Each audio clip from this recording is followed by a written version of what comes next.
Welcome to the Eagles Talent Trending Now program. I'm your host, Sheldon Senek. Today we have a special guest, direct from the White House, the President of the United States, Barack Obama. Mr. President, thank you so much for taking the time to talk with me. I know you have a hectic schedule. No problem. Sheldon, I'll always make time for you and all my supporters. Let me say I'm deeply humbled and honored to be here, and I appreciate the encouragement. So thank you, and God bless you. Your country is forever indebted to you. So let me ask you, how do you typically start your day as a president? That's a great question. First, I attend my morning briefing where I choose what underwear I'll wear for that day. And let me say this, I'm just like everybody else. I put my pants on 2 legs at a time.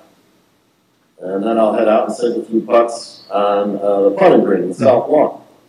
Michelle had the landscaper designer with my personality in mind. Every shot starts out straight and then breaks hard to the left. Mr. President, what concerns you most as president right now? The economy, of course. And we're still facing the worst economic times since the Great Depression. And you might be aware of this since I start out all my speeches with that line. I'm out there trying to create jobs for people like Mary Brady from Tallahassee, Florida. And Mary worked for Tropicana for 15 years, and then she got canned. It turns out she could never concentrate. Now, I'm also making great strides in finding non-combat solutions to deal with Hugo Chavez, Mahmoud Ahmadinejad, and Kim Jong-un, or as we refer to them in the Situation Room, 2.5 men. Mr. President, you have a re-election campaign coming up. What are your thoughts on Mitt Romney as an opponent? Mitt Romney. Oh, man. Where do I begin? Mitt is so far right, he makes Glenn Beck seem like Bill Maher. He can't relate to everyday American. Mitt makes so much money that last week he went to cash his check and the bank bounced. And what kind of name is Mitt anyway? What's his full name? Matthew? It's just weird. What are the key campaign issues going to be for this election? Well, we're going to switch it up a bit this time around. Last election we focused on the economy, anti-terrorism, and bringing our troops home. And this time we're focusing on getting the troops back, counterterrorism, and creating jobs. I can only imagine the amount of stress you're under in office. And I've also noticed that you have a lot more gray hair than when you began. Well, you noticed, huh? Let me say this. That's not just from the job. In case you forgot, my mother-in-law's living with us. When we moved in, I said, Mama, mi casa, su casa. And the next day she turned around and tried to sell it. There were for sale signs all over the front lawn. Well, and that brings up a question. How do you relax? Well, that is a great question. And Harry Truman once said that if you want a friend in Washington, get a dog. So I did. Right. And I remember that. What's his name? Bob or... Actually, it's Bo. And his full name is Bo Diddley. Most people don't know that. Bo comes from my initials. And Diddley represents the amount of support I've gotten from Fox News. But he's a good boy. And he sleeps out in his doghouse in the Rose Garden every night. But it's not a new doghouse. And from what I'm told, Bill Clinton slept in it a lot. If you could turn back the clock, what are some things you would do differently in your first 4 years as president? I would definitely stop playing sports in public. That whole Warren thing back in 2008 was a disaster. And I wouldn't have danced on Ellen. That was embarrassing too. And while I am proud to say that with the Deepwater Horizon, we were able to place a cap on a situation that was spewing toxic material out into the environment, I really wish we could have done the same thing with Rush Limbaugh. Well, it's been reported that you're out doing a lot of speaking engagements for organizations.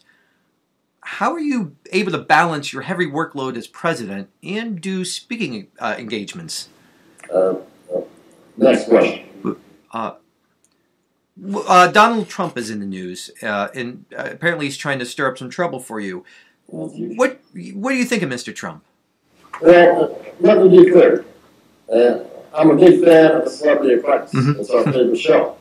And now I finally understand why Donald likes firing everyone, since his hair unexpectedly quit on him a long time ago.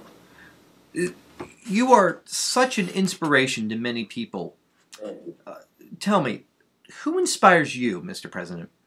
Well, that's easy. Michelle, my wife. She's my best friend. She's the rock of my... Oh, she's gone? She went shopping again? Good. To be honest, there's a comedian out there by the name of Reggie Brown, and I highly recommend seeing his show. It changed my life. So go check him out. He's pretty good. Mr. President, I've heard that you are your own toughest critic. On that note, what grade would you give your presidency so far? That's true. And I thought about this long and hard. And I would give myself an A++, 110%. And I've gotten everything done pretty much I said I was going to do, plus some extra credit. Well, when you think of legacy you'd like to leave as president, what would that be? We shall never forget that timeless creed that sums up the feelings of the nation. It's spoken from the lips of those that waited in line for 3 hours and 4 hours, many for the first times in their lives, to bring about change. It's a creed that was spoken from the lips of those in the back porches of Des Moines, Iowa, to the Senate floors of Washington, D.C. That timeless creed shouted from the mountaintops. United, we stand strong as one nation. And divided, we blame George W. Bush. Thank you, and God bless you. I gotta go. The unity's over, guys. And who wants lunch? I'm mine. You? All right. Well, that's good. Give me the president of China ASAP. I need more money. Mr. President. Mr. President. I'm good. Well, this has been the Eagles Talent Trending Now program, and I've been your host, Sheldon Senek. Thank you for watching. Okay. Sure. Bye-bye.